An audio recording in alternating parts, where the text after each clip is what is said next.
كده ودايسين الكنز قصادنا ومش شايفين.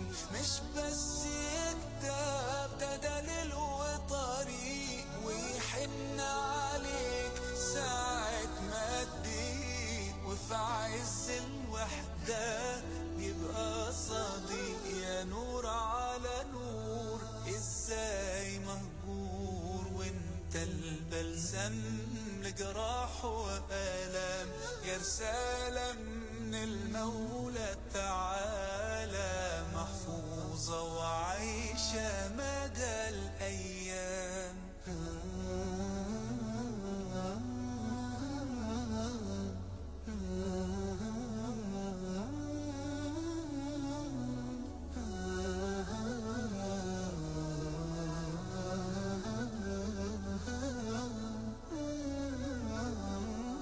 أنا أيد الكرسي بتحميني وتقربني وترقيني، أقرأ المزمل ألاقيني دنيتي في القرآن دوديني. النور حواليا هنا وجنبي، وأنا ليه ببعد كده عن ربي؟ ده مداد كلمات ومداد قلبي، وبكون مجروح وبيشفيني. يا نور على نور ازاي مهجور وانت البلسم لجراح وآلام. يا رسالة من المولى تعالى محفوظة وعايشة مدى الأيام.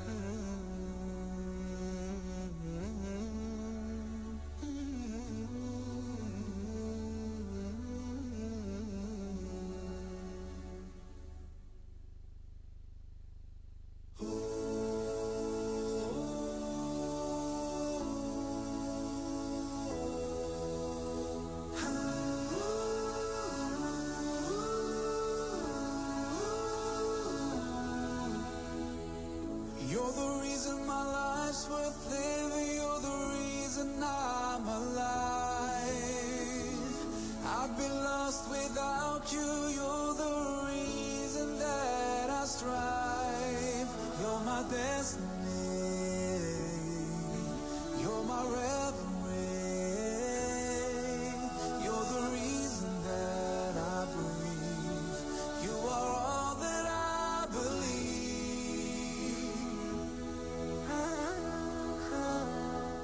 Ilahi, ilahi, ilahi, mola. Ilahi, ilahi, ilahi, mola. हो मलंग में जिंदगी की राह चल चला है खुदा एक तेरा मेरा है एक फलसफा। खाना बदोश हूँ मदहोश हूँ तेरे इश्क में मैं शराबूर हूँ। इलाही इलाही इलाही मौला। इलाही इलाही इलाही मौला।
ومحمد بهديه نتعبد يا ربي صل عليه ما الطير ناح وغرد هو أحمد ومحمد بهديه نتعبد يا ربي صل عليه ما الطير ناح وغرد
Hili kitabu cha wageni, signing of the visitors book before we progress.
Trustee will unveil phase 2 of this bill.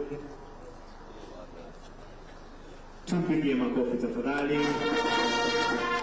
Unveiling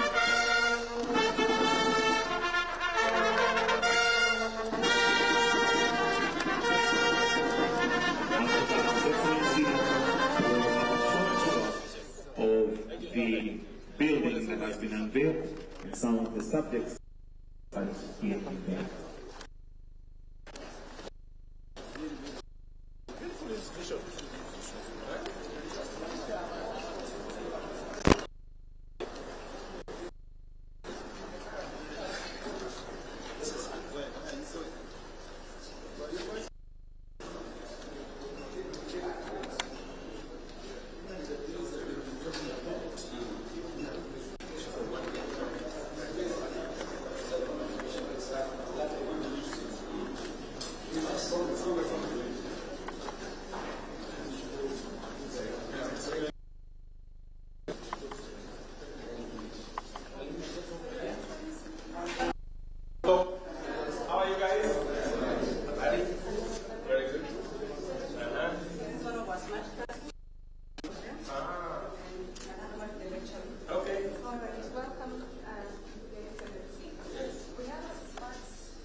This is the future, so that we are going to reduce the costs control lecturers.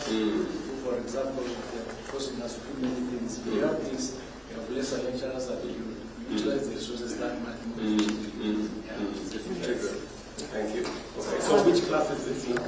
Now this is the strategic management class. Strategic management. Yes. And we're currently going through the political and economic factors. Yes. So all these factors. Yeah. Social, environment, technology, legal. Very good. Okay, so what are some of the political factors you'll be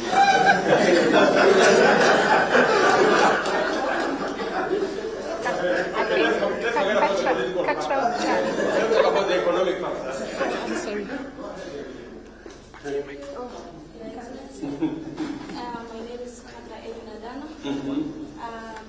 a student pursuing Bachelor in Business Management.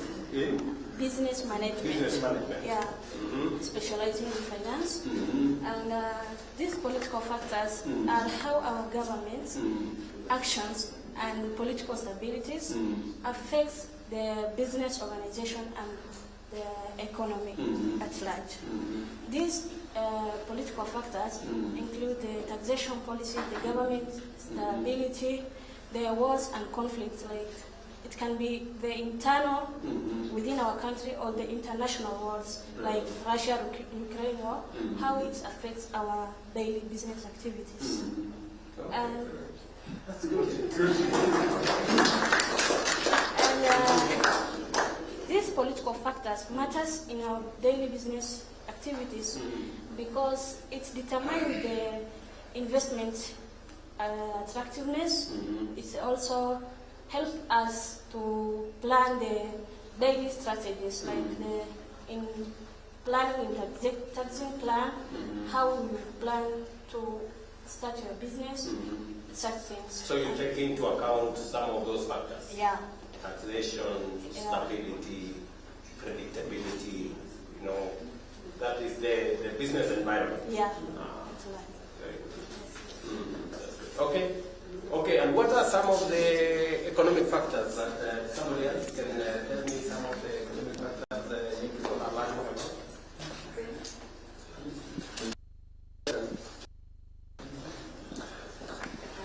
Hello. Hello, how are you today? Fine, thank you. Very good. The economic factors, I can't hear you.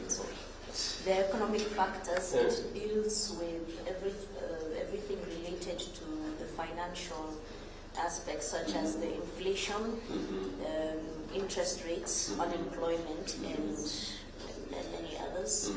And this can also, mostly, the business cycle can affect them, such as from many business, how it adapts from the peak to the trough, the recession, and the expansion. For example, a company can find ways to mitigate some of the, because I would say inflation is a factor. Yes. It's an economic factor. Yes. Interest rates. Yes. Is an economic factor. Yes. That inform how businesses thrive, or how they succeed, or how they go through challenges. Yes. Yeah. So like our inflation has come down from 9.6 to about an average of 4. Is that good or bad? It's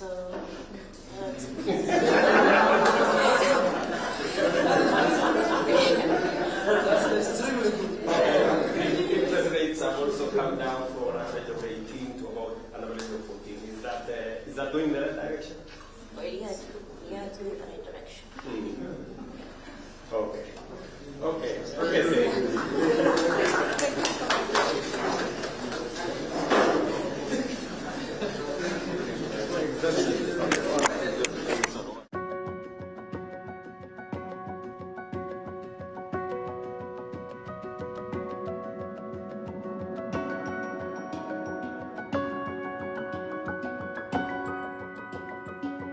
Hello, how are you? Very good. Hi. How are you? Patrick, how are you? Hello. How are you guys? Very good.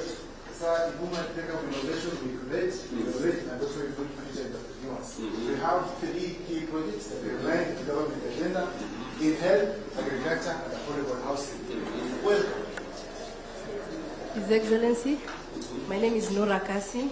I'm an undergraduate student taking Bachelor of Science in Nursing. I'm part of the innovation team at Umma, and me and my team came up with digitizing the mother and child healthcare book. When the mother and child healthcare book gets lost, we lose a lot of data, the previous pregnancies data, which we can use to prevent losing lives of the mothers. Now, the mother is able to track her pregnancy process, the next appointment, and this can be, she can get a reminder from her phone of the next appointment so that she will not miss. Then we have the pregnancy journey she's going to track in her first trimester, what she's going to experience. Then we have the care. This is where she can track and get it. After many years, she wants to know the immunization schedule of her child. She's going to get it. The ANC. Then the symptom risk assessment. I used AI. I integrated AI. This tool does not provide medical advice. Always consult with a healthcare professional, but she can describe her symptoms. And this is an example of a risk assessment, and it told the mother she's of high risk. The recommended referral was to, I gave Kajiado as a location. So given your location and the agency, please proceed to the nearest healthcare facility. Then locate care. Find a hospital within your area. And also find a transport. In terms of emergency, you should also be able to find a transport. Then community forum, connect with other mothers and healthcare professionals. They're able to discuss upcoming things. Then upcoming blood drive, she's able to know of a blood bank. Donate blood, save a mother, and no mother should die while giving birth to a child. And we end PPH. So learn about the SHA, the government, new health financing programs under the government, the Social Health Authority and the Linda Jamii. Then the healthcare worker portal is able to get real-time data about the total mothers registered, LC visit, high-risk pregnancies, and we can able to make predictions and predict the maternal mortality rate. Then this app is also, not every mother has a not everybody has access to smartphone. Then we have a USSD simulator. If a mother is... You have a USSD simulator? Yeah. She can either choose a language, English, Swahili, check her, she can use AI to check her symptoms, find a hospital, find an emergency driver, and get the ANC schedule. Yeah. Great. That's good. Am I allowed to ask a question? Yes. So we now have our healthcare program. You know, the SHA program is now digitized. Yeah. Admission is digitized. The whole process is digitized, including discharge. Yeah. And the whole program also around what you just described. Maternal care, you know, that whole space. Through pregnancy, prenatal, you know, antenatal, all the way to vaccination, you know. So that whole process is now available on a digital platform. How have you looked at it? Yeah, and do you have any suggestions on what is available and what you think we can improve? Yeah. Do you have any? Yeah. Another suggestion is that, you know, in the where I did my rural assessment is in Chuluni Health Center, yes. Kitui. Yes. Now in Chuluni, we don't have that system. We find mothers, and the mothers cannot deliver there. Now we find bridging the misinformation about SHA, it's a problem, it's a challenge. You tell a mother register for SHA, then she starts asking you as a healthcare worker a lot of questions. And then I'm supposed to give the information. The service, yeah, I'm supposed to give the service and the information and everything. Now to bridge that gap, now we have the app, and also at the comfort of her home, she's able to receive messages, timely messages, reminding her. So you're saying this can enhance what is there? Yeah, what is there. Can provide the last mile. Yeah. Great. And that is information. Let me come in. I am the owner of the system. We have, what you have explained, we have one beta. And you can use your phones, everybody here. It's called Afya Yangu app. Afya Yangu app is for the patient. You don't carry your MRI, you don't carry, it is paperless. So you go to a doctor, for example, all the stages, the journey of a maternal is found in Afya Yangu. For the doctor, we have Practice 360. And that's why even a doctor can use that app to give the authorization, OTP. So I know the problem you have in Chulu, in Kitui, is because we have only done 25 counties digitization. But and Kitui is one of the counties we have not gone to. The moment we take our tablets, we take our biometrics, no Kenyan will carry. How will those gadgets help her as a health professional to assist the patient? Now that gadget does registration, has the patient's data, the doctor uses for authorization, and that gadget, in fact, even if you steal it, we tell Kenyans, even if you steal it, it won't help you. It has been scripted in such a way that it only carries health data. Now, So, but I think to her point, the mother, how will the mother in the village? Because the tablet is available in the hospital. Yes. What about the mother in the village? I think that is what she That's why said. if the mother has a phone, she uses the Afya Yangu app. Oh, they can log in. Yes. Okay. Even from anywhere, even you. If you go and upload as a young, your details, your share number. Is it available on USSD like us? Absolutely. And then, so maybe There's still a lot of misinformation. there's one question which we need to answer. Yeah. There's a lot of misinformation. It's not about. So there's only one group of people in Kenya who don't have a smartphone. They even don't have a military. So how do we help them? And that's why we have got 107,000 community health promoters. Maybe the health promoters can use it. Yes, every village, they go to every household and they will ask you. Okay. So I think you have a partnership we can create. But for the advice of the university, going forward, all health system must be integrated into the digital health superhighway. Yeah. This is a very good system we have provided. Okay, please. Okay.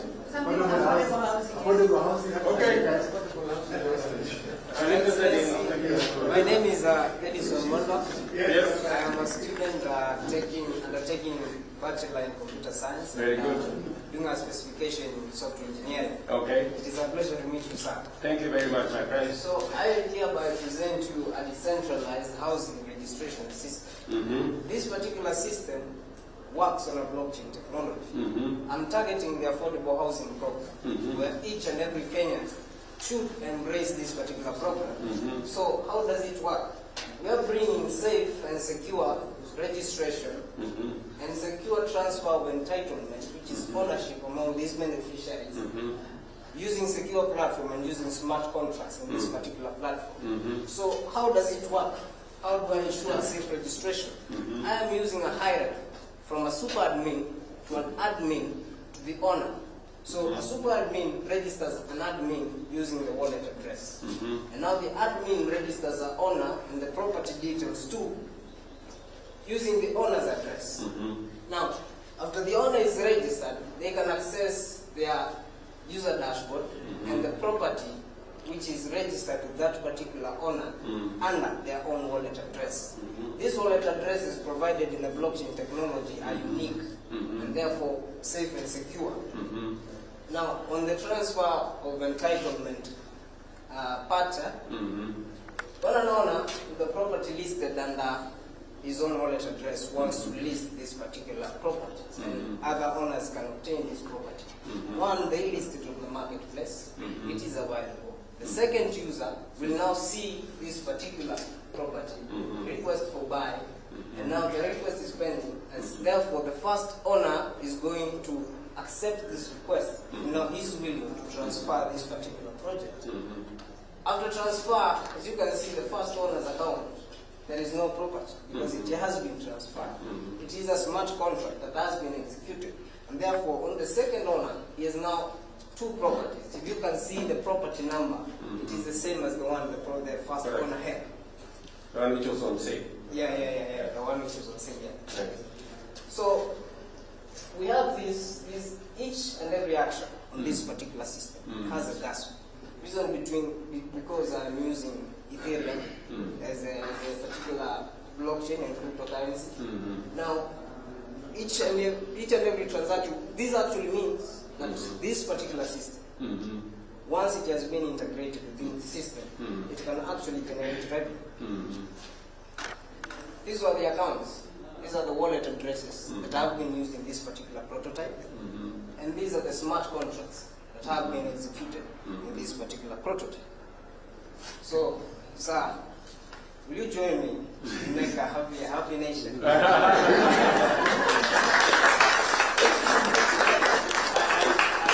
certainly will. The way I see your system, the way it is configured, it's again a last mile product, to assist us in the sale of the houses, and because we want to democratize and make that place transparent so that people can see, you make the offer available to everybody. Because the system we have today is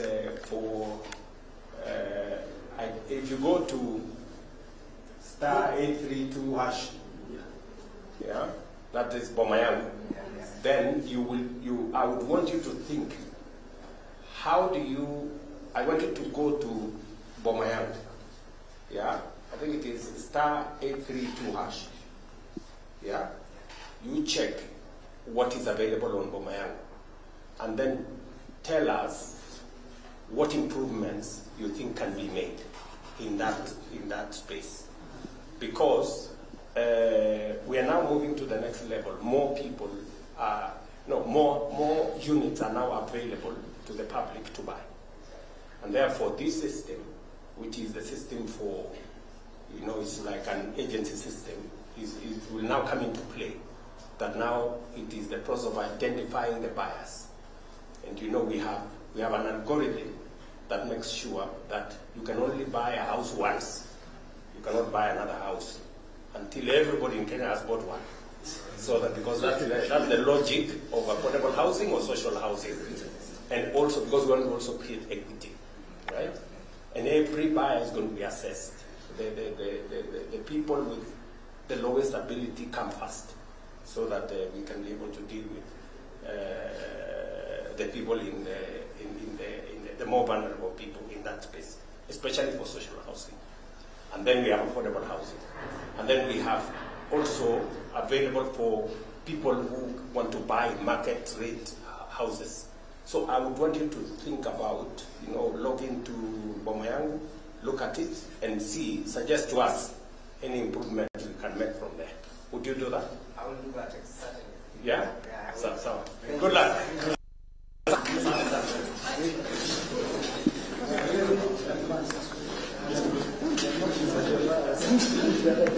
Yeah.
morning, Your Excellency.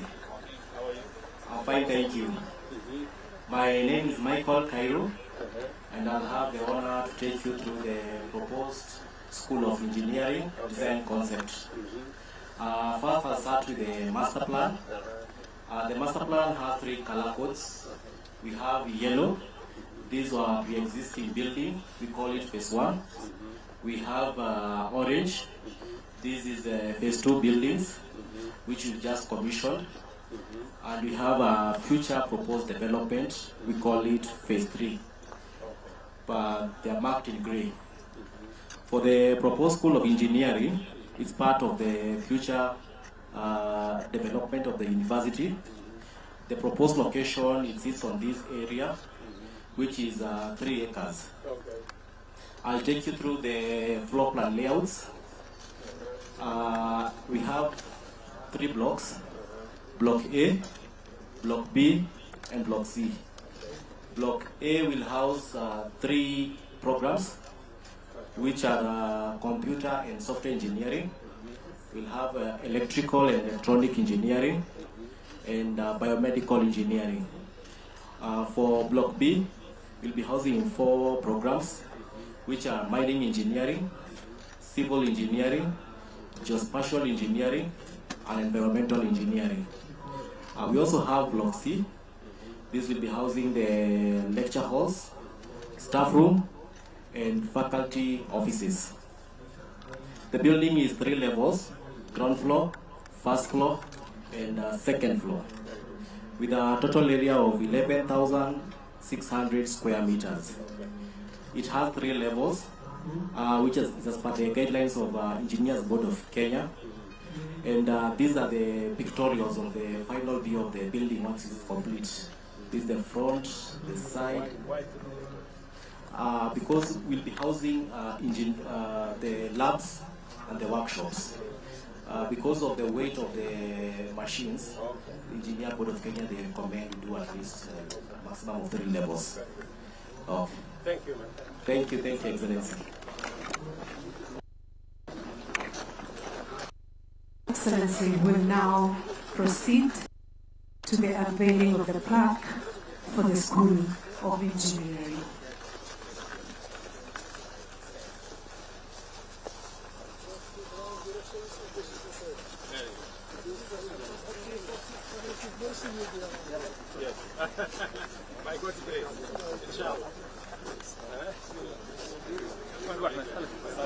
While he's unveiling the plaque, kindly I request we give him a round of applause. Kindly a round of applause to His Excellency. Thank you, my friend. Thank you. We want you to break the ground. His Excellency will now proceed to the official groundbreaking of the School of Engineering at University.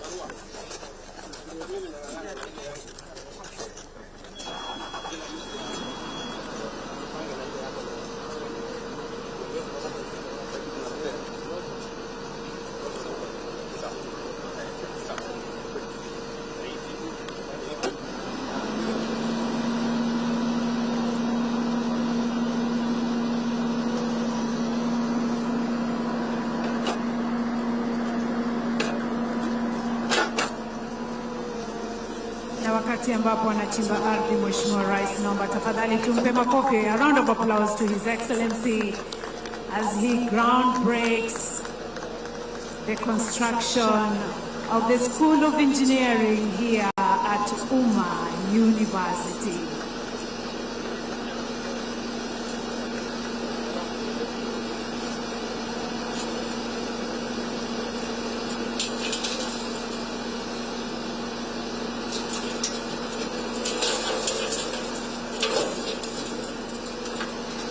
Another round of applause to His Excellency, kindly.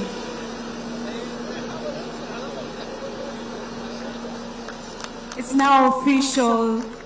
that the School of Engineering here at Umma University, the construction will commence. Another round of applause, kindly. Thank you, Your Excellency. Well done.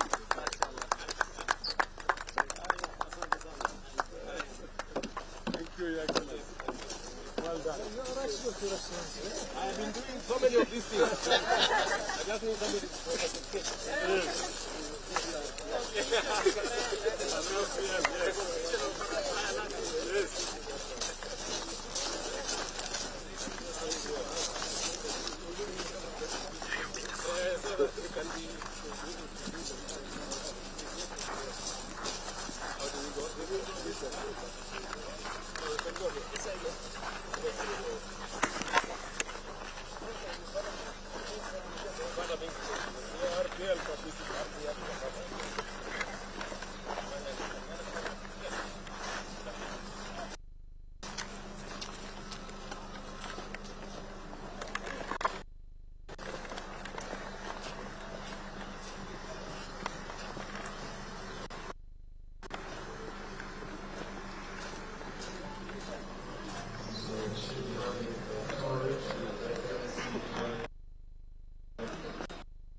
Distinguished guests, ladies and gentlemen, finally welcome His Excellency to the Arsenal.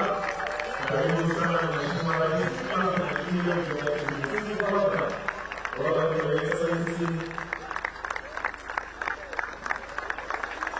Welcome. Karibu sana. Tumpigie makofi tena Mheshimiwa Rais akiingia. Welcome, Your Excellency.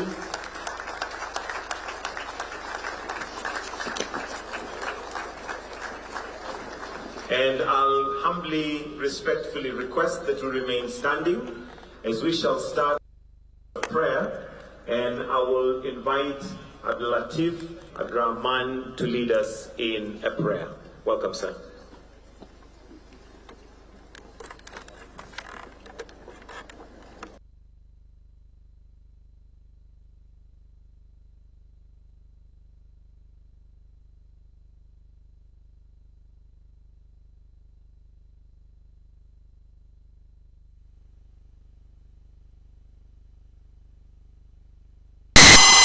Thank you for this journey and for the commissioning of Dr. Abdurrahman As-Sumaid Complex, a symbol of progress and hope. We humbly ask your blessings upon this university fraternity. Grant our students thirst for knowledge, our staff dedication and wisdom, and our university management, board, council, and board of trustees divine guidance as they steer this great institution. We pray for our nation's leaders present here, from our esteemed president, cabinet secretaries, our governors, senators, MPs, and MCAs. Endow them with integrity, wisdom, and a heart for service, and grant them your divine protection. We remember with gratitude the generous donors and the visionary founder, the late Dr. Abdurrahman As-Sumaid. Bless his family and continue his legacy of service through education. May this new facility be a place where futures are built and dreams are realized for the benefit of our nation and humanity. سبحان ربك رب العزة عما يصفون وسلام على المرسلين والحمد لله رب العالمين. Let us kindly take our seats. Your Excellency Dr. William Samoei Ruto, President and Commander-in-Chief of the Kenya Defence Forces, Honorable Julius Migoso Gamba, Cabinet Secretary for Education, Honorable Aden Duale, Cabinet Secretary for Health, Honorable Olelenku, Governor Kajiado County, Principal Secretaries present, Members of Parliament present, the Umma University Board of Trustees Chair, the Vice Chancellor Umma University, Dr. Halima Saado, practitioners in the education sector, lecturers, and students. Today's gathering is not just about unveiling a structure. It is opening doors to opportunity. It is a complex that is more than a building. It is a beacon of knowledge, a hub of research and innovation, and a launching pad for generations of students and scholars. They will be empowered to dream, discover, and trailblaze from Kajiado to the world. Your Excellency, sir, to start us off on the speech session, allow me to now call on the Vice Chancellor, Umma University, Dr. Halima Saado, to make some welcoming remarks. Why don't we welcome her with a warm clap as she's coming to make her remarks. Welcome.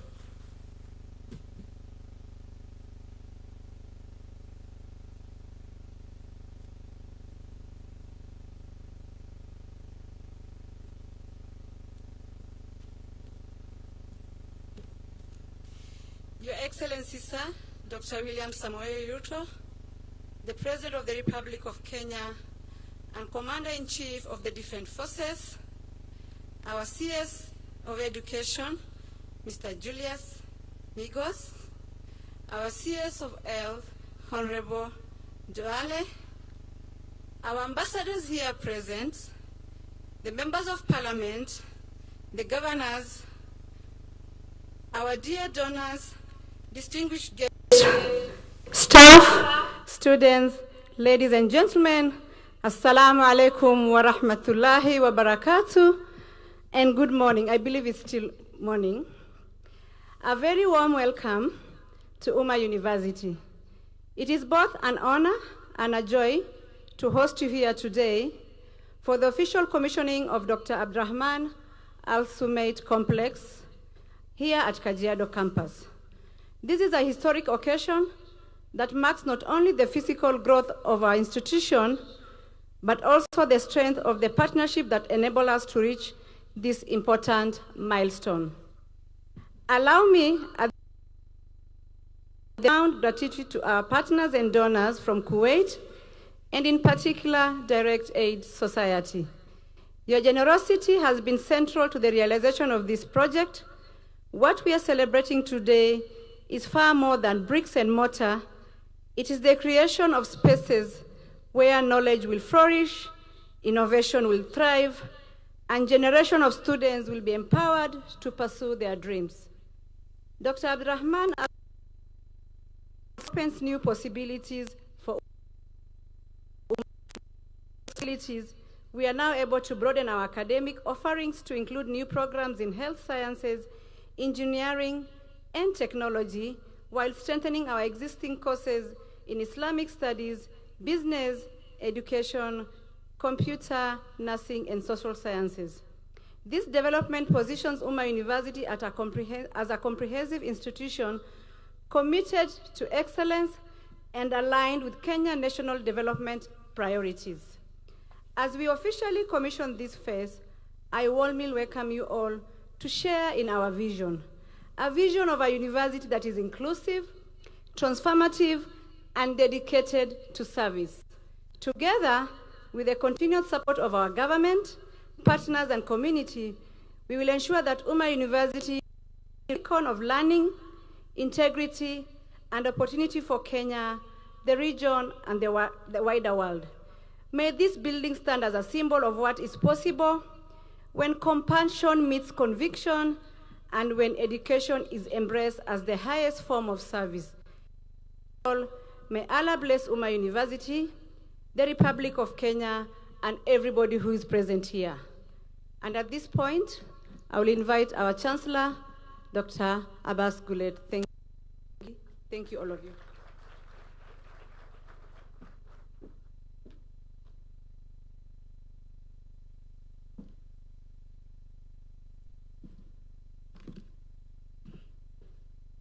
Bismillahirrahmanirrahim. Assalamu alaikum wa rahmatullahi wa barakatuh. Your Excellency, the President of the Republic of Kenya and the Commander-in-Chief of the Armed Forces of Kenya, President William Samoei Arap Ruto, the Minister for Education, Mr. Julius Ogamba, the Minister for Health, the Governor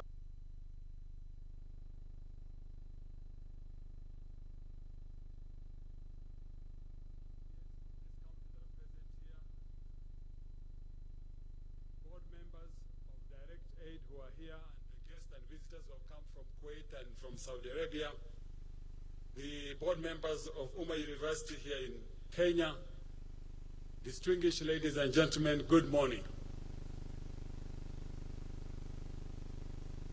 It is with profound gratitude and unwavering pride that I address to you today on this momentous occasion on the commissioning of the Umma University Phase 2 Kajiado University campus. This milestone is not merely a celebration of infrastructure, it is a declaration of purpose, reaffirmation of our institutional mission, and tribute to the enduring partnership that have been made this achievement possible. Umma University's journey has been defined by vision, resilience, and collaboration. Today, we honor those who have worked with us, most notably our generous partners from the state of Kuwait, whose steadfast support has been instrumental in realization of this transformative development. We extend our deepest appreciation to Direct Aid Society, the founding sponsor of Umma University. Through their leadership, generosity, we have raised over 1.4 billion almost 7 years ago to complete this 10-story facility, an investment that will serve over 10,000 students and redefine the academic landscape of this region. Direct Aid's work across Africa is unparalleled. Their impact is not measured in numbers alone, but in the lives transformed, communities uplifted, and the futures that are secured. Their support of Umma University is a testament to the power of cross-border solidarity and the belief that education is the most enduring bridge to peace, prosperity, and human dignity. On this historic occasion, Umma University extends its utmost appreciation to the visionary founder, the late Dr. Abdurrahman Al-Sumait. May Almighty Allah rest his soul in eternal peace, a man of profound compassion, unwavering faith, and tireless dedication. Al-Sumait devoted his life in uplifting communities across Africa through education, healthcare, and humanitarian services. His legacy lives on every classroom, every graduate, every life transformed by the institution he helped to build. Umma University stands today as a living testament to his dream, a dream that is rooted in dignity, in knowledge, and in service to humanity. We also pay tribute to the former board members of trustees whose leadership and commitment laid the foundation for our growth. We especially honor the late Honorable Yusuf Haji, whose statesmanship and belief in education continue to inspire our mission. Professor Abdul Ghafoor Al-Busaidi, whose academic stewardship and wisdom shaped our institution direction. I'd like to also say this, Your Excellency, without fear of contradiction, of Honorable Aden Bare Duale, your CS for Health, whose consistent support, strategic advocacy, and commitment to the university's development have significantly elevated the Umma University's profile and strengthened its engagement with national leadership. Even this event today, His Excellency is the one who agreed to accept to come here, but Honorable Duale was at the forefront in ensuring that Excellency comes. Next, I'd like to recognize Mr. Muhammad Hassan. Muhammad Hassan, Excellency, works for you, he's your staff, but he has been a long-standing friend of this university for many years. He has walked different journeys with you when you were here in 2014, when you're on the other side in 2011, and whose unwavering support from inception, including its establishment and chartering, has been invaluable. When we got our charter, not many people know in 2019, Muhammad had to get someone to charter a plane, a helicopter to land here with the late Professor Magoha one Saturday afternoon, just to ensure that he came and inspected the university to convince then President Uhuru Kenyatta on the need to recognize his university, and it was indeed recognized, and I thank Muhammad for that. Their collective contribution have guided Umma University from humble beginnings to a national recognition. We remain deeply grateful for their service, vision, enduring belief in transformative education. Since its inception, Umma University has remained steadfast in its mission to expand access to quality education. To date, we have admitted over 16,000 students across various disciplines and testaments to the trust placed in our institution by communities across Kenya and beyond. Of these, 6,567 graduates have graduated with diplomas, bachelors, and masters, and have successfully completed their studies and now contributing meaningfully to the society in diverse fields. These numbers reflect not only our growth, but the tangible impact of our academic programs in shaping lives, strengthening communities, and building a better future. As we celebrate this progress, we must also confront the systemic gaps that hinder inclusive education. One such step is the lack of the formal recognition of madrasa education within the Kenyan National Qualification Framework. Your Excellency, we've talked with you on this matter, and I think you have already directed, so I leave it to rest there.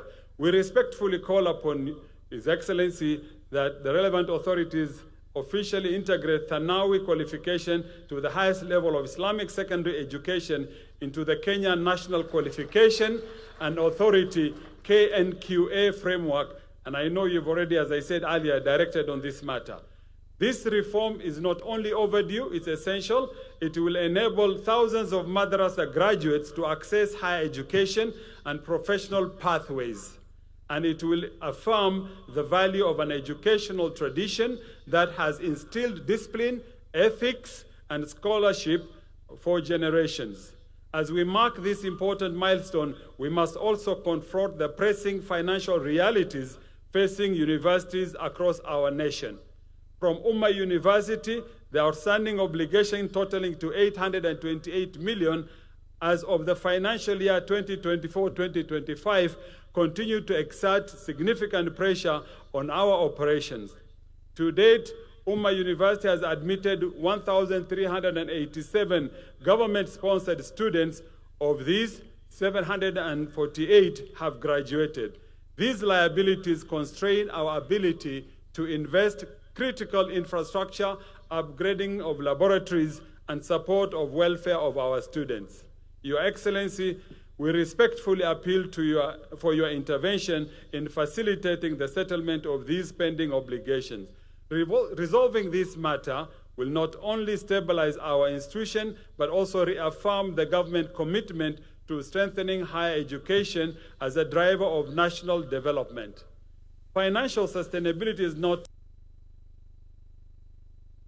a matter of securing the future of our learners and ensure that institutions like Umma University can continue to deliver quality education, foster innovation, and contribute meaningfully to the Kenyans' progress. Education cannot thrive in isolation. It requires a supportive ecosystem, one that includes access to clean water, public safety, essential services. Umma University is prepared to partner with the county government of Kajiado to develop a sustainable water supply system that will serve both the university and the surrounding communities. We respectfully request your intervention, Excellency, to direct the relevant departments for collaborative with stakeholders in harnessing the freshwater aquifer beneath this region. Water is not a luxury. It is a necessity for learning, health, agriculture, and dignity. In addition, we urge the government to prioritize the construction of an operationalized new police post. And I want to say here already, the governor of the county government of Kajiado has agreed, Your Excellency, that we have land here, we will build a police station. We're only humbly asking for the government to equip it with the necessary resources, of which the Governor Lenku has already said he will do that himself, so we won't disturb you with that. We ask that the government, the equipping has been done, so that it's fine. Let this day be remembered not only for building that we have just commissioned, but also the bold steps we have to take towards a more inclusive, secure, and empowered future. Let it be the turning point in our collective effort to make education accessible, relevant, and transformative. On behalf of the Council, the Senate, the management, the staff, and students of Umma University, I extend our sincere appreciation to the Ministry of Education for its unwavering support over the last 15 years. Your guidance and partnership have enabled us to grow from the modest institution in Thika into a university of a national repute. May Allah Almighty bless Umma University, bless Kajiado County, and bless the Republic of Kenya. Thank you, Your Excellency. And now it's my honor.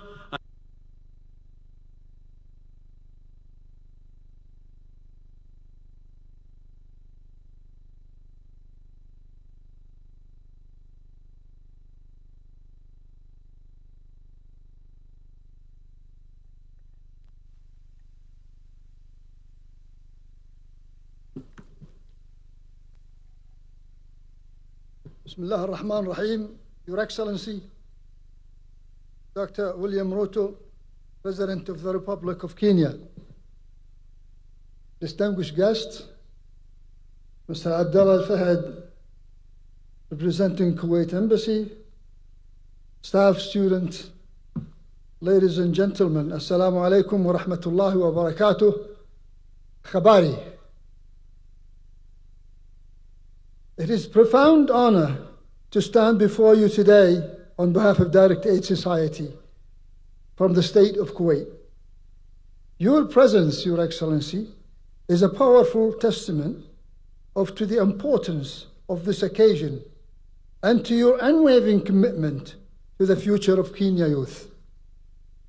Under the guidance of His Highness Amir of Kuwait, Sheikh Mish'al Ahmed Al-Jabir Al-Sabah, Kuwait has long companion humanitarian work across the African and Kenya in particular.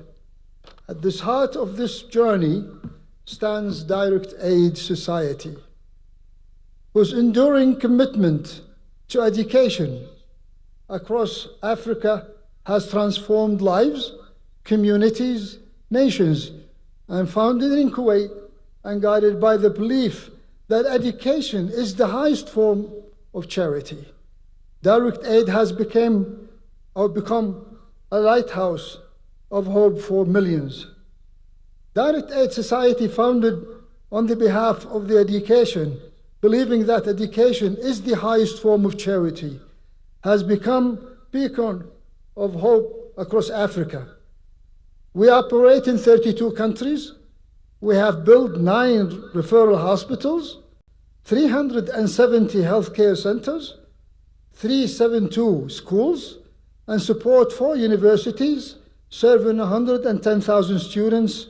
More than 2 million young minds have benefited from our educational programs, prove that when we invest in people, we invest in progress.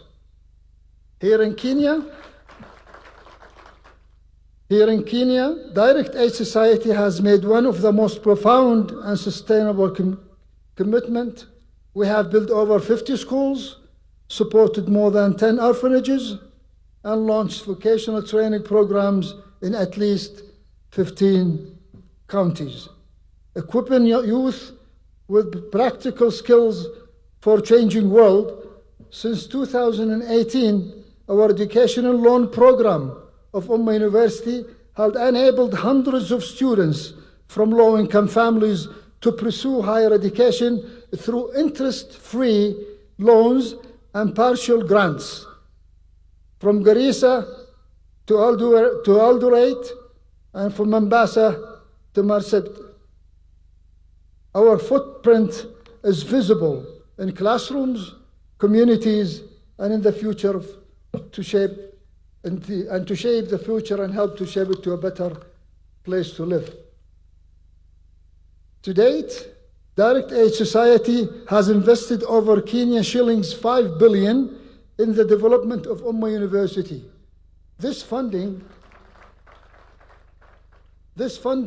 has supported infrastructure, academic excellence, and student services. Since Umma University was established, we have disbursed over Kenyan shillings 2 billion in scholarship and loans, ensuring that financial hardship does not block the path to ambition. From the heart of the people of Kuwait, we wish the people of Kenya great prosperity and economic development. We believe that the truest form of progress is investing in the most precious resource any country possesses, are the minds of the people. The commissioning of Dr. Abdurrahman Al-Sumait complex, a moment of triumph. It has been physical impediment of dreams, once whispered in quiet rooms, now rising boldly into the sky.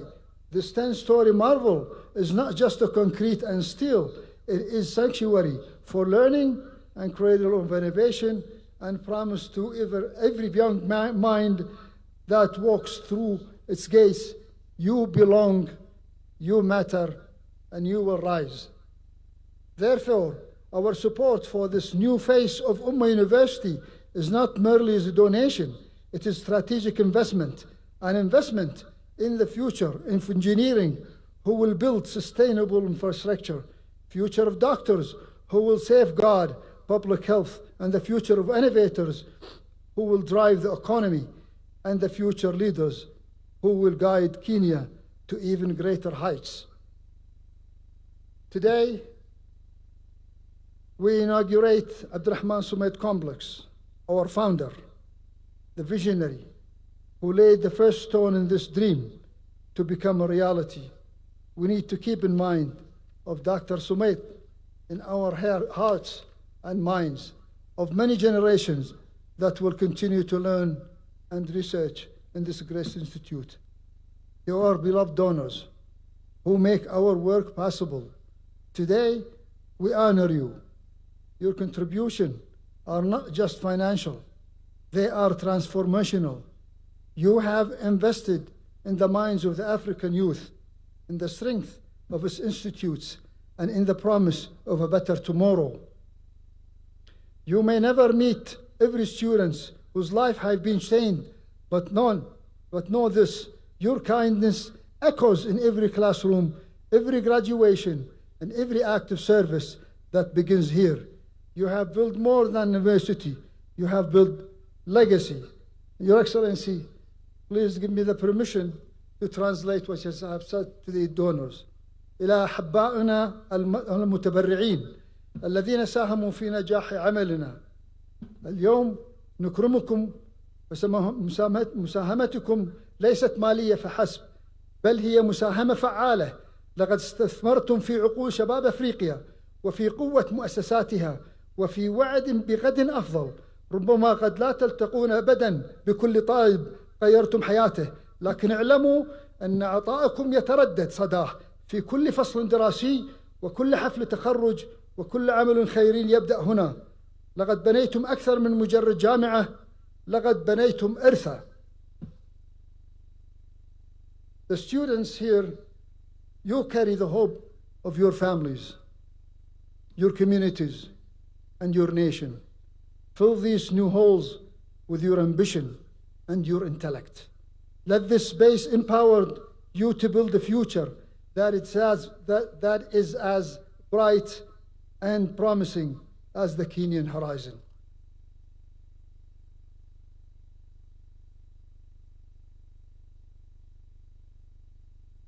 Your Excellency, distinguished guests, I want to thank you for allowing us the privilege to contribute to Kenya's inspiring story of growth. This new chapter of Umma University is a powerful symbol of what we can achieve together through partnership and common vision for progress. Today, we inaugurate the Faculty of Engineering, and soon we will be inaugurating the Faculty of Medicine and Health Sciences in Phase 3, and I hope that Your Excellency will continue to grace us with your presence in these future events, inshallah. May Allah bless Umma University, bless Kenya, and bless you all, and reward every donor, every partner, and every soul who believes in the power of education. Asante sana. Wassalamu ala al-mursaleen. Walhamdulillah Rabbil Alameen.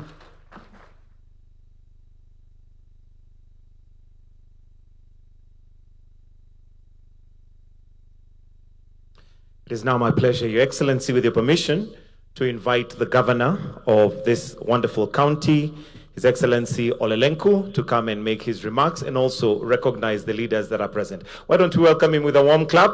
Karibu sana, Your Excellency Governor.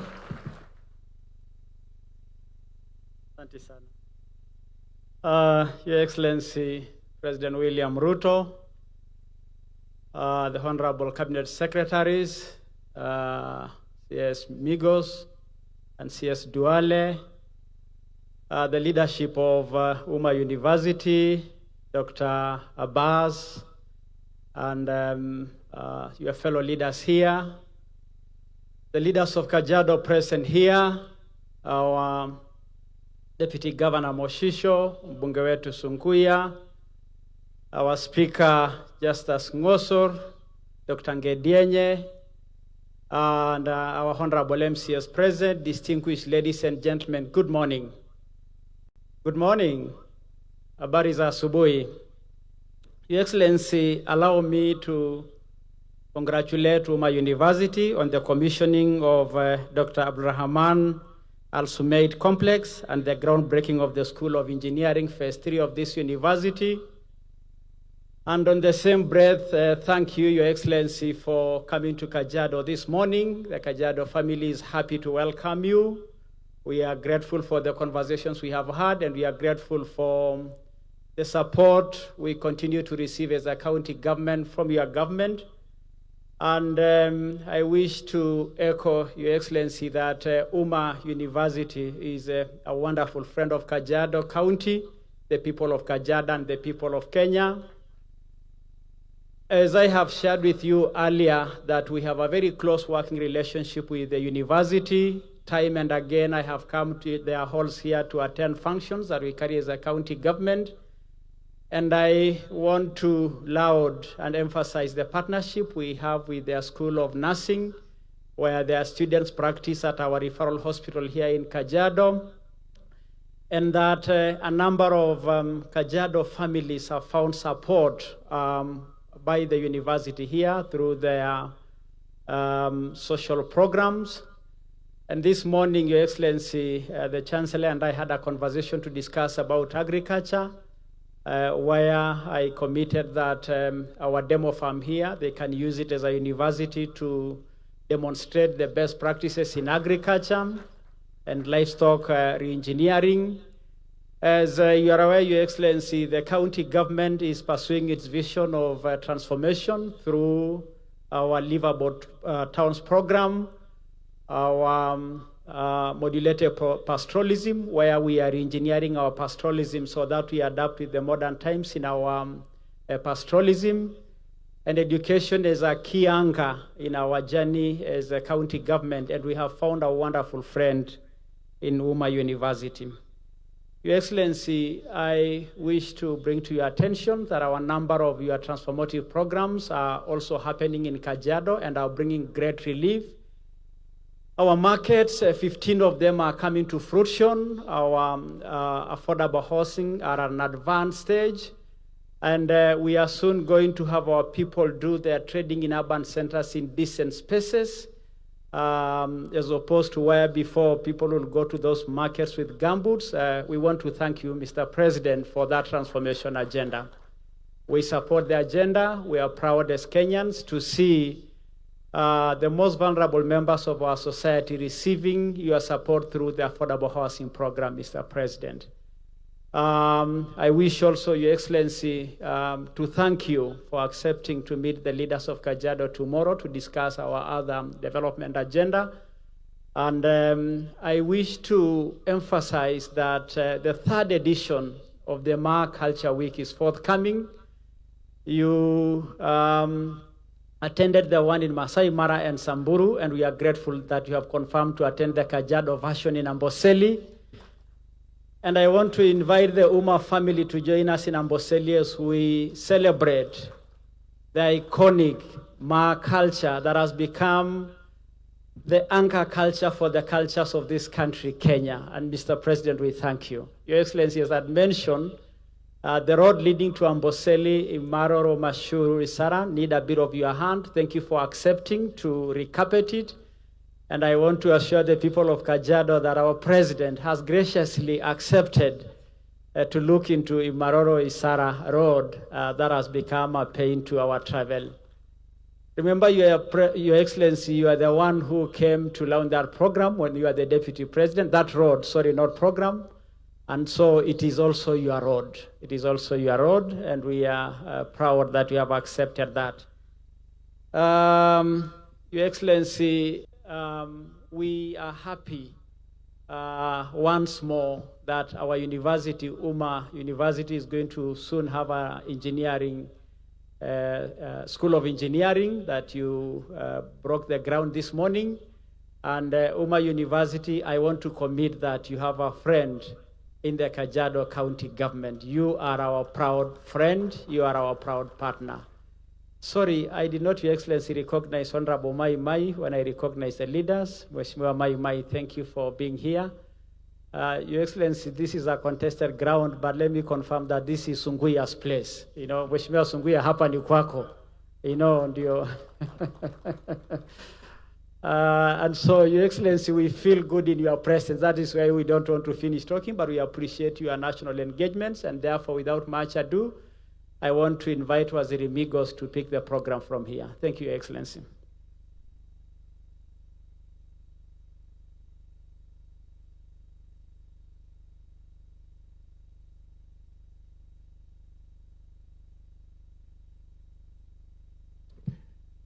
Your Excellency, the President of the Republic of Kenya and Commander-in-Chief of the Defense Forces, Dr. William Samoei Ruto, my colleague, Cabinet Secretary for Health, Aden Duale, the Governor for Kajiado County, Honorable Joseph Olelenku, the Deputy Governor, the Chancellor of Umma University, Dr. Bas Gulet, the Vice Chancellor, Dr. Alim Abdullahi, PSS present here, PS Nyangala, Higher Education, PS Kimodo, Irrigation, the MPs here present, distinguished ladies and gentlemen, good morning. Your Excellency, before I proceed, kindly allow me to invite Honorable Duale, who has worked with this university from its inception, to make a few remarks before I make mine. Honorable Duale, please.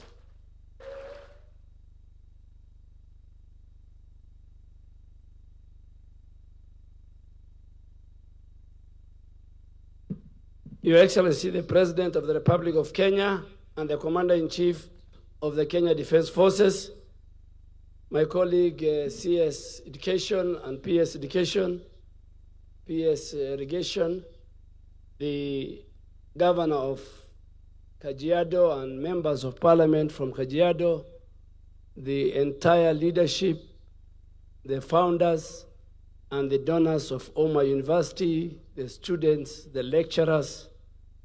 Your Excellency, if you allow me, I'll ask, I am a former majority leader, and there are very good leaders here. There is Honorable Kainan, who is the chairman of Northeastern Parliamentary Group.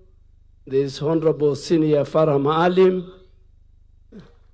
There is Honorable Abbas of Senator Wajir. There is Honorable Major Bashir of Mandera North. There is the Speaker of Kajiado County. There is the MP for Kajiado West. There is the MP for Kajiado East. Is there any other member I've forgotten? There is a former MP, Honorable Kolosh. There is the MP for the great town of Elwak, Honorable Kore. And there is our deputy governor, the tallest man in our counties. Your Excellency, you are not a visitor here, neither to Umma University or to this community.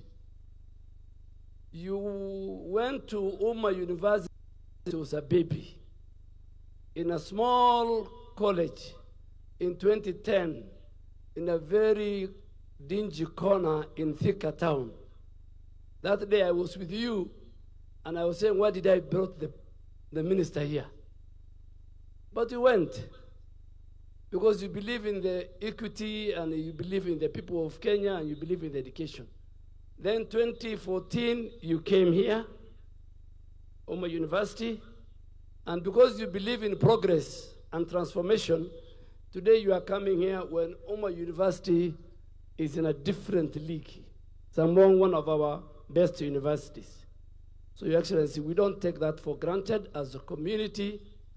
Our Vice Chancellor, and we have shown you today, Your Excellency, demonstrated that a pastoralist girl, a Muslim lady, can become a Vice Chancellor. There are many, but at least Umma University, I really want to thank the Chancellor and the board for seeing the talent. But Your Excellency, I want you to forgive me. This is an education function, but because I also post their interns, nursing. So I have also a stake here. And because they want to build a medical school, I don't know whether I will still be the Minister for Health. That time they'll also require me. So you'll allow me, Your Excellency, because the other day, a lot of misinformation was said about your health transformation agenda. And this is because never before in our country, your transformation health agenda is as clear as the day and the night. And we really want to ask those who want to critique us on our reforms, whether it's in the health sector, in education, in agriculture, to critique us with the facts and figures, not figures thrown like a pedestrian. And why am I saying so?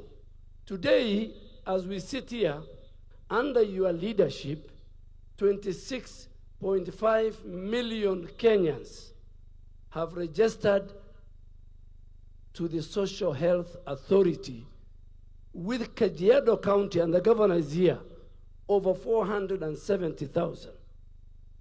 When in the previous administration, under the former NHIF, it was only 7 million. So from 7 million to 26.5 million, you will tell us which one is transformative in the health sector. Today, in 9 months, since Health SHA was formed, Your Excellency, 17.5 million Kenyans visited health facilities. Over 10,000 health facilities. Of these 17.5, 12.5 million Kenyans accessed free primary care paid by the government of Kenya. They went to dispensaries, they went to health centers, they went to sub-county hospitals as outpatients, they went home without paying a coin. I don't know whether that is transformative or that is reducing the gains somebody else has made. Your Excellency, the other 5 million went through Social Health Insurance Fund by accessing specialized care in our level 4, level 5, and level 6. In 9 months. In 9 months, under Shah, we mobilized 70 billion Kenya shillings. 3 times or 4 times what NHIF could mobilize in many years. But let me come to the animal in the room. The benefits of Linda Mama. Yes, I agree with you. You know, I was looking for an opportunity. I looked at your diary. I saw you are coming to Umma, and I realized this is the best opportunity, so I had to drive 3 hours. 1 hour in expressway. Me and the governor were neighbors. We are residents of Kiambu. The benefits of Linda Mama, as was said, has not been scrapped. Nobody has scrapped Linda Mama. But what have we done? We have enhanced the cover of Linda, of the mother, and added the family, the children. You are only taking care of the mama by giving her 2,000 or 5,000, and they could only access facility at dispensary and health center. And if you think Linda Mama was a big thing for you, how come it has not reduced the maternal mortality rate in our country? This is an agenda the president and myself want to start now. We have 20 counties that we feel the maternal mortality rates are high. So if your Linda Mama was good, then how come the maternal mortality rates, and these are not figures, even the World Health Organization will agree with me, but we enhanced. What have we enhanced? Because we don't lie. We have enhanced, we have included antenatal, postnatal, delivery, and we have given the whole family that package. Today, Your Excellency, in 9 months under Shah, 627,155 mothers have delivered in the Republic of Kenya.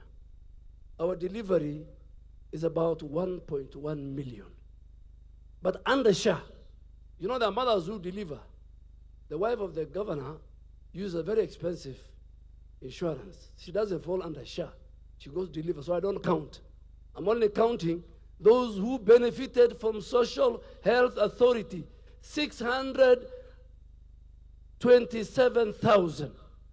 Out of these 27,000, who we covered the mother, we covered the whole journey, prenatal, postnatal. We made her she deliver safely. If there was complication, we took her through cesarean. We followed the child. We followed the family, 627. And out of these, 41,000 of these were teenage mothers paid by Social Health Authority. In fact, all teenage mothers in our country, if they deliver, they will deliver free. What does that mean? Under President William Ruto, we have introduced a more integrated system with financial protection to all families. Let me now give them, because they have not even read NHIF. What was NHIF giving? In NHIF, when a child was born, they were only covered the mother. This really exposed the whole family. Hardship for the children that required immediate medical care after birth. So mama delivers, she's left alone. As we follow the family, we follow the mother, we follow the child. We have a very integrated, comprehensive health insurance system. The newborn under Shah is covered under the mother's cover. The cover of the mother protects the child. That was not there during NHIF. Linda Mama reimbursement rates under the defunct NHIF was as low as 2,500. Sometimes it's 5,500 per delivery in dispensary and health centers. The quality, the care, nobody bothered. There was a persistent high maternal mortality rate in our country. And by the way, it continued to occur despite the high number of mothers giving birth in hospitals. Your Excellency, you have given vulnerable mother or the vulnerable woman who goes to antenatal clinic, who deliver, and who has postnatal care. Don't listen to naysayers. But because I'm giving information, they left us with 30 billion fictitious NHIF debt. Out of that debt, Linda Mama debt under NHIF inpatient was 4.8 billion. Outpatient was 306 million. In total, my good friend, my former leader, you have left us with 5.6 billion Linda Mama. You should thank us. We did not look for the money. We did not went to public liars and said you left us. You left us with many debt. But today, because you started it, Linda Mama left a debt with us, Your Excellency. But Your Excellency, I think those are just to make sure you gave me an opportunity to correct it. But I want to assure you, this afternoon I'll meet. Every month, this month we paid 8.1 billion shillings to both public, private, and faith-based. Governor Lenku is my witness, Your Excellency, here. Today, the highest own source of revenue for our counties is the health sector. True or false? Because today, more Kenyans go to public health facilities than to the dingy, small fraud things. My colleague, the Minister for Education, will come and tell the reforms. Agriculture at your own backyard, we know what we have done. Your coffee prices, your tea prices were at the bottom. Even they should thank us. So just for that, to make the record straight, Your Excellency, and I will later tweet it, those who are not here, and I'll put it on my Facebook. But you have given me an opportunity. Your Excellency, it's called the law of relevance. On that one, I am wrong. This was an education function. But because they train nurses, This morning I look at it, where do I come in this university? The Vice Chancellor, her nurses are interns, and I'm the one who, well, through you, we pay government. So I am a stakeholder here, and they're looking for medicine, apart from the community and all that.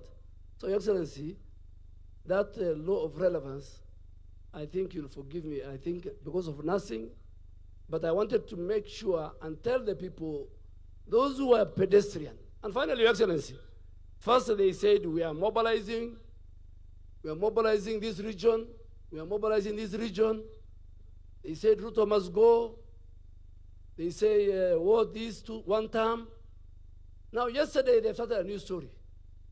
That all these team were together, half of them are projects of Ruto. Can you imagine? Themselves are saying, you are a project. You are a project. You are a project. No agenda. Ruto must go. It's not an agenda for Kenya. This one is a project, it's not an agenda. Your Excellency, on behalf of these great people, we, this community, and who is who in this community? The religious leaders are sitting here. The political leaders are sitting here. Count on us. Am I right? Should the president count on us?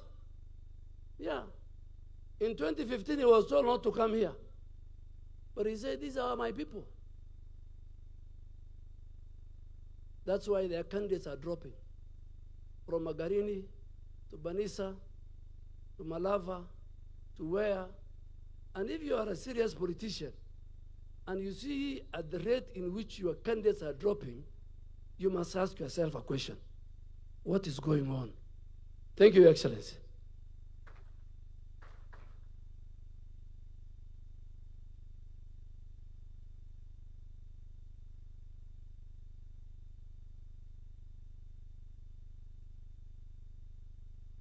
Your Excellency, that was my law of strategic intervention.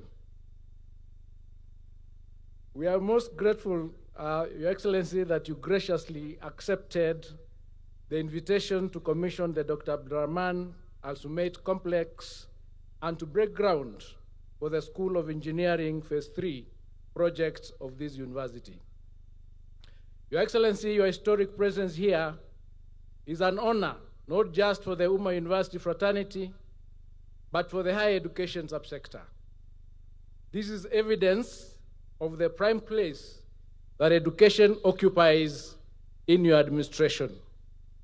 In particular, it also confirms the recognition that your administration places on the private sector actors and their role in the education of our country.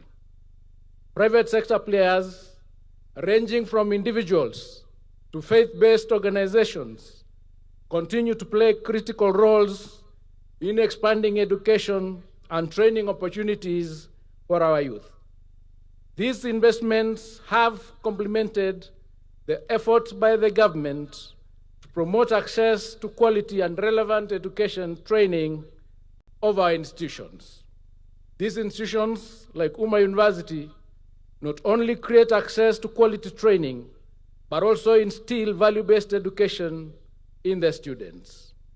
Your Excellency, as I conclude, I wish to commend all the donors, including Direct Aid Society, for their support that has led to the milestones that we are celebrating here today. May I also thank the leadership of Umma University for working hard to deliver on the projects and steer this institution towards remarkable growth. Umma University, we assure you of our continued support as you grow this university from strength to strength. With those few remarks, Your Excellency, it's now my distinct honor and privilege to invite you to address us. Thank you, and God bless you. Please welcome, sir.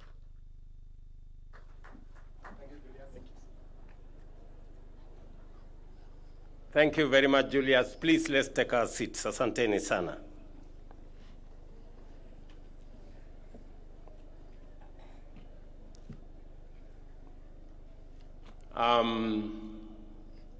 Ndugu viongozi mulio hapa, Chancellor wetu, Vice Chancellor, lecturers, the student fraternity, wazazi, pamoja na wageni wetu wote, including our very valued sponsors. Good afternoon. Hamjambo. Assalamu alaikum. It gives me great pleasure to join you today for the official commissioning of Phase 2 development of Umma University. This is a proud moment for all of us, as it represents not just the growth of one institution, but the remarkable journey of our nation in expanding access to higher education. I recall with fondness my association with this university before it became what it is today. From its humble beginnings as a college of Sharia and Islamic studies in Thika, for its transformation into a full-fledged university in 2014, where I had again the privilege of opening Phase 1 here in Kajiado. Umma has grown steadily, anchored on clear vision of academic excellence. And I want to say congratulations.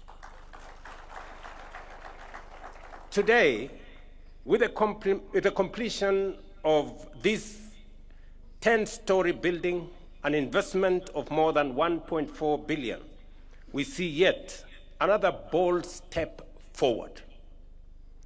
This modern facility, designed to serve over 10,000 students, including 81 classrooms, 6 laboratories, and a 650-seater examination hall, a conference center, and a 416-seat auditorium, and much more.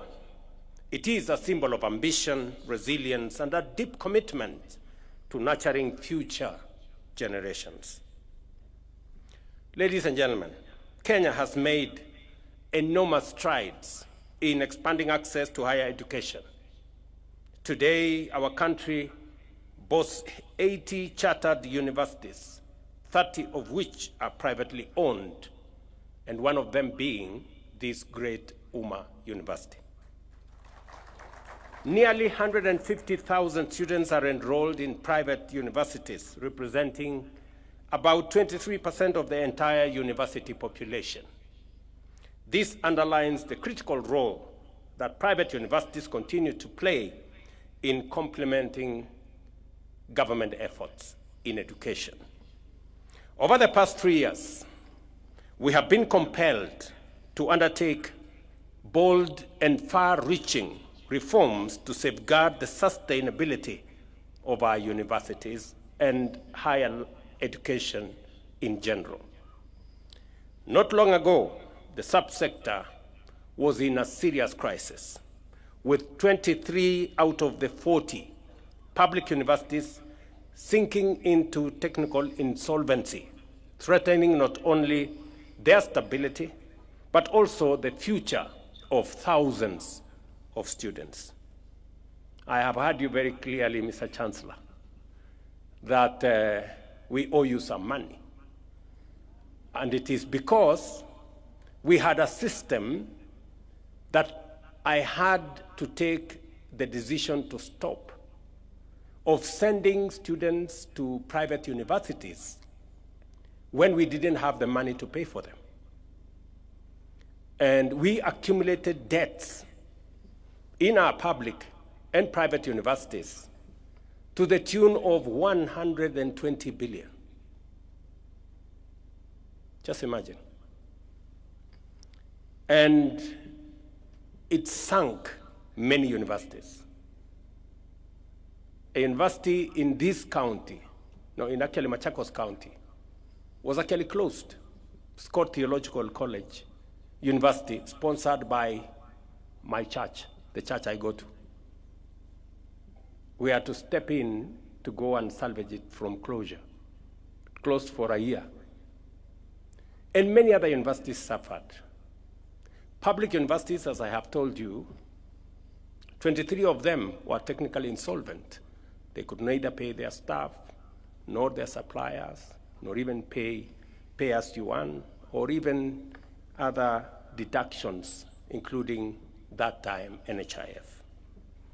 And I apologize to Umma University that we sent students here as government of Kenya several years ago without having proper arrangements on how they will be trained and educated.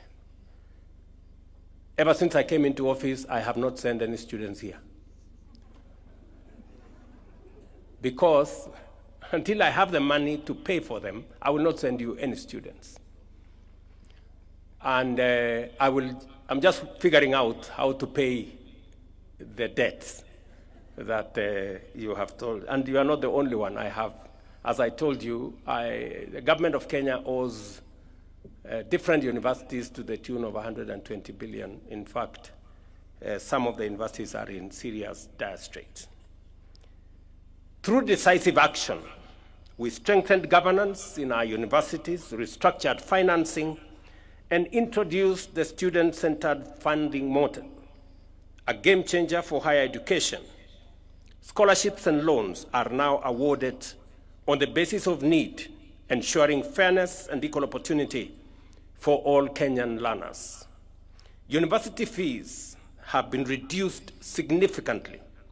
Students now pay between 5,800 and 75,000 a semester, depending on their ability and program of study. University funding has nearly doubled, raising from 45 billion in 2022-2023 to 82 billion in this year's budget, while help loans have more than doubled from 17 billion to 41 billion. In general, we have enhanced the budget for education in the last 3 years by about 130 billion shillings. And it is because we believe that any nation, especially one like Kenya, where human capital is at the heart of transformation, must get its education right. It is the reason why we are deploying more resources to make sure that our education remains of good quality, accessible, and relevant. And that is the reason why we've hired more teachers, we've put more money in Higher Education Loans Board, and we have put more money in university funding. Already, nearly 470,000 students have benefited from scholarships and loans. The reforms have also restored financial stability, reducing the number of technically insolvent universities from 23 to 13, and even the 13, we are working with them so that in the next 2 years, we get all our universities out of the red corner. Public universities equally have been very supportive. They have raised 11 billion shillings through diversified revenue streams and saved 1 billion shillings through cost-cutting measures. So everybody now is sensitive about where the money comes from and how it is spent. And that is why we will continue to make sure that integrity becomes front, center, left, and right in matters of financial management. It is the reason why we are changing our procurement mechanism so that we stop theft, pilferage, and corruption that has pervaded our procurement and made it an enterprise for making money and not providing service. It is the reason why we insist, and I have made myself very clear, that e-procurement is going to cut our costs by up to 40%. I have discussed this with many other governments. In fact, the government of Indonesia worked with us on the program that we have, so that if a pencil costs 5 shillings, government does not pay 15 shillings. Government should pay 5 shillings, because that is what it is. And I know there are teething problems which we are working on to make sure that e-procurement becomes the default procurement mechanism. That is the procurement mechanism of the government of Kenya. We will streamline the teething problems.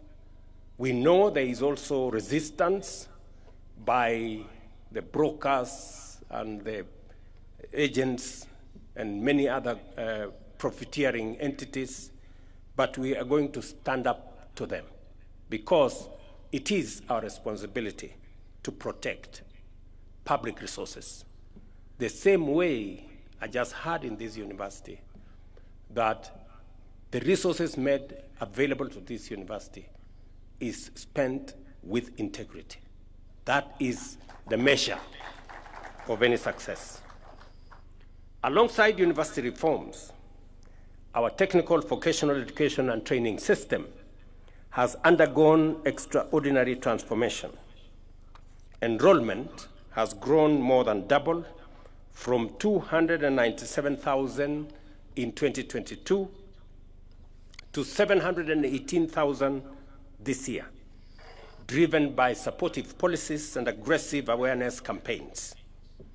We have expanded national polytechnics from 11 to 29 today, greatly strengthening our skills training capacity. At the same time, the recognition of prior learning policy launched in 2024 has already assessed 6,734 candidates, with 898 graduating at the launch. To deliver quality training, we have increased trainer recruitment at our TVETs from 7,000 to 10,000. We've hired 3,000 new trainers, and we are in the process of hiring another 5,000. Industry partnerships have also surged because industry told us that they want job-ready graduates from our technical training colleges. And for them to be job-ready, they must have practical experience.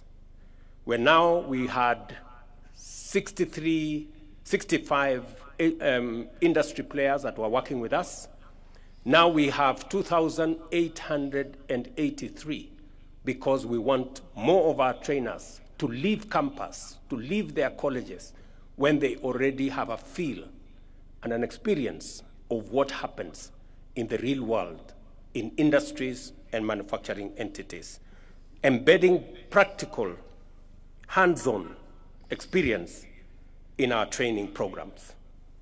These achievements demonstrate that TVET is now firmly at the heart of Kenya's transformation, equipping young people with practical skills to innovate, create jobs, and drive economic development.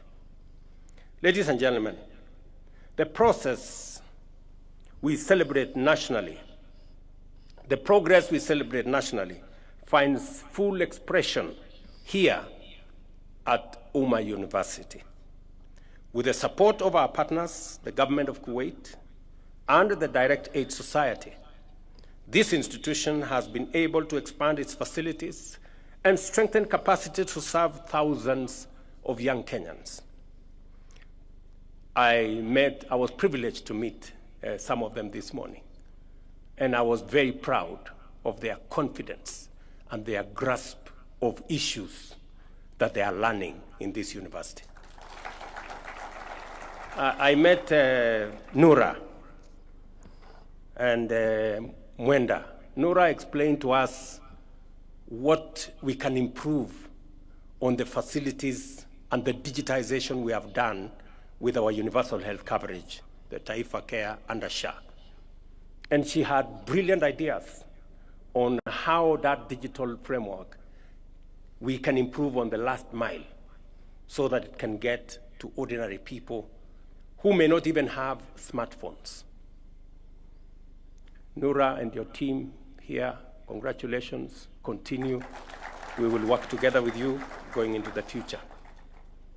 And I am very confident that Honorable Duale will have some space to discuss with you how what you're doing here can dovetail into the success we want to build out of our universal health care coverage. And maybe use this occasion to the defense of my former boss, the former president, to defend him that we should be a bit magnanimous to him. He did time, led our country, and the Linda Mama program was a great program. We developed it under the Jubilee administration, under the leadership of President Uhuru. We learned a lot from the Linda Mama program. And because of the experiences, because of the lessons learned from the Linda Mama program, we designed the Linda Jamii program, which was an improvement from the Linda Mama program. So Linda Mama was good. Linda Jamii is obviously better. And therefore, it is an improvement from what it was in terms of the scope, from just delivery of mothers, which was the primary target of Linda Mama. We've now improved it to cover prenatal, before the delivery, postnatal, the delivery itself, postnatal, and it's no longer targeting Mama. It is targeting Jamii, Mama plus the children plus the household. The figures have also increased in terms of benefits. Actually, the figures have doubled from between 2,000 and 2,500 to now 10,000 to 30,000. So we have enhanced the program, but we must accept that we learned the lessons from Linda Mama. That's why we designed a better Linda Jamii program. And we didn't stop at Linda Jamii. We have progressed it into universal health coverage, where we are now looking after the whole Kenyan community. And that is why the figures Aden Duale was saying, of 7 million beneficiaries to now 26.5 million beneficiaries, has become a reality because we are progressing from there. And therefore, Noura was very spot on as she told us about what to do with universal health coverage. I also met some gentleman called Mwenda. I think he was called Mwenda, somebody. And Mwenda explained to me what he thinks about affordable housing. Again, another flagship program that I believe in, because we've danced for too long around mediocrity. And it is time to elevate our standing as a nation. And he explained to us how the last mile of affordable housing can be worked on. And again, brilliant ideas on how we can, get our nation and focus on what kind of urbanization are we going to see in the future. Because urbanization is an imperative. In fact, globally, it is now documented that by 2050, half the population of the world will be living in cities. And urbanization is even higher in Kenya than the global average, which means in Kenya, we will be having anywhere between 55 and 60% of citizens living in cities by 2050. It is up to us today to decide what kind of cities are they coming to stay in. Are they coming to live in slums, or are they going to come to live in organized households and livable cities? And that is why we are embarking on this program. And let me confirm that the good people I interacted with in this university, including Zainab. Zainab explained to us a few things about the economy, political issues that affect the economy. And I think she was called Agfa. She told us, I think, Gatra. She explained to us about the economic issues that, affect investment, affect business, from interest rates to exchange rates to the modus of taxation and many other things. And I must say to Umma University, congratulations. You have some of the most bright young Kenyans here, and you are doing a good job mentoring them and training them. The partnership between our supporters and our sponsors is a powerful demonstration of solidarity whose impact will be felt for generations to come. As we commission this new building, We are not just opening classrooms and offices. We are opening doors of opportunity. Today, we have also laid the foundation for phase 2, which will house the School of Engineering with 7 specialized programs, additional student housing, a medical school, and a teaching and referral hospital further down the road. I'm saying this so that the donors can see where we want this institution to go. And we are going to be your partners. As Kenya implements the bottom-up economic transformation agenda, our universities and TVETs will continue to play a central role in producing skilled, ethical, and innovative graduates ready to create jobs, drive technology, and tackle the pressing challenges of our time. In conclusion, I congratulate the Umma University for this milestone. And before I tell you what kind of support we are going to work on, looking at the transformation of Umma University. And this is not the only university that I have come several times to support morally, sometimes financially. Last year, I went to Scott University, the one I told you that is sponsored by the Africa Inland Church. Last week, I was in Eastern University, sponsored by ABC Church. And today I'm here at Umma University. And I see the passion, I see the restlessness of the young people in Kenya as they look for education, as they look for knowledge, as they look for training.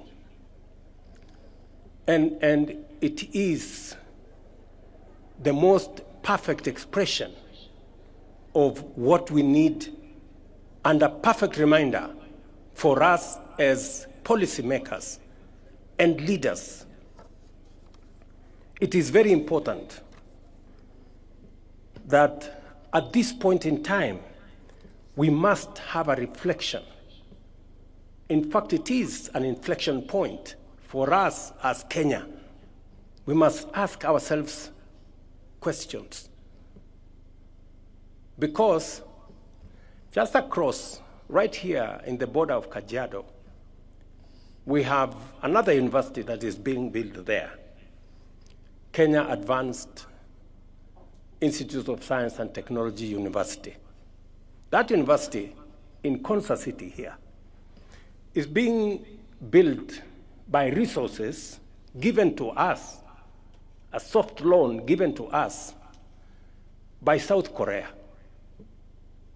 And they've given us a facility of 80 billion Kenya shillings to build the infrastructure, horizontal infrastructure in Konza, including the university in Konza.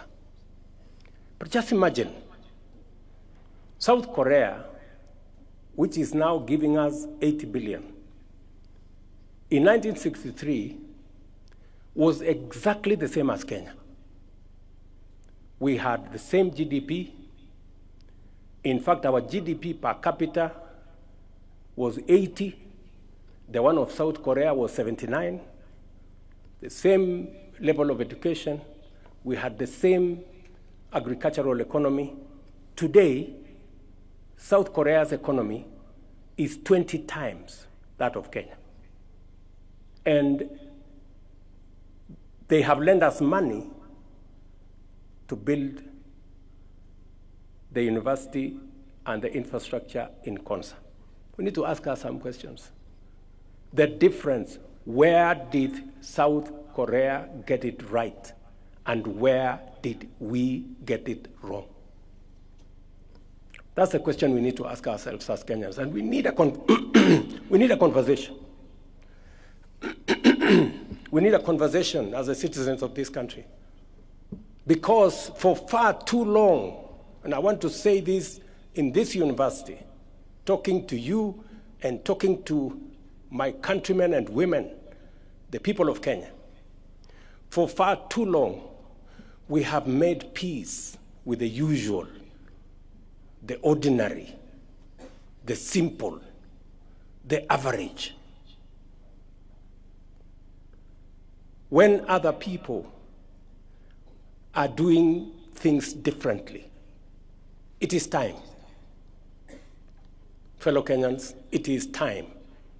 Fellow citizens, it is time for us to up our game, for us to raise the standard, for us to raise our ambition so that we begin to engage with the transformational, the innovative, and the extraordinary.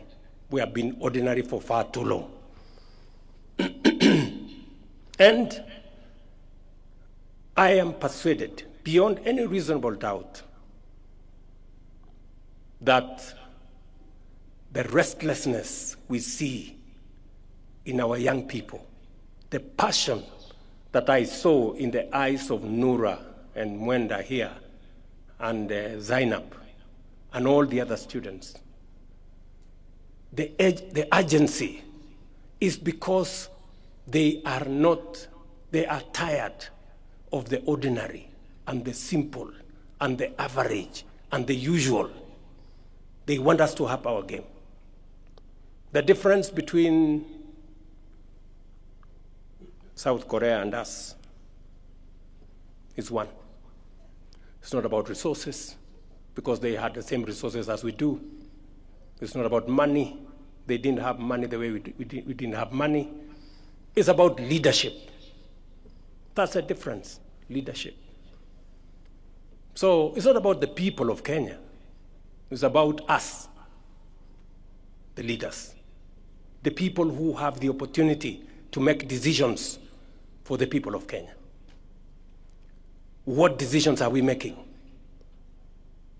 That is what is important. Many of us want to make peace with little decisions, ordinary, average decisions, politically correct, and things like those. And that is why we cannot account for why others are where they are and we are where we are. So we must continue to push the limits. We've made good progress with our transformation of agriculture, with our transformation in education, with our transformation in health. We've made good progress with our affordable housing and markets and hostels, but that's just the foundation. We need to up our game. That is my belief. And we have what it takes. We have what it takes. This nation has what it takes. We have the human capital. We have the knowledge and ideas and passion. And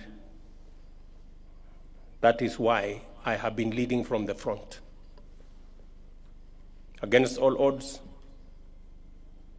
very difficult circumstances, but slowly people are beginning to appreciate that our economy is doing better. Inflation has come down. Our exchange rate has come down. Our dollar reserves have gone up. Our universities are doing better. We have more teachers in classrooms. Our food security is much more stable. We're beginning to get it right, but it is not enough. That is why we need to up our game. We need to be more creative and innovative. We need to do more on transformation so that we can do things in a different way and achieve the extraordinary. As government, we remain steadfast in supporting institutions of higher learning to ensure every young Kenyan has the chance to achieve their full potential.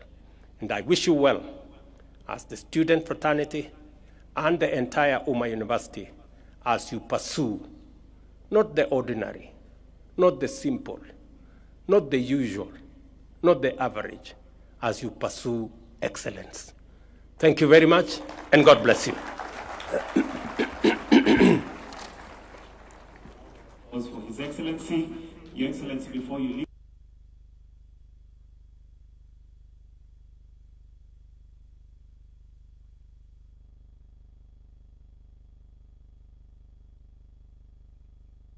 I'll seek your indulgence, Your Excellency, just for 2 photographs. So if we can have the Umma University Council to kindly be coming to the front.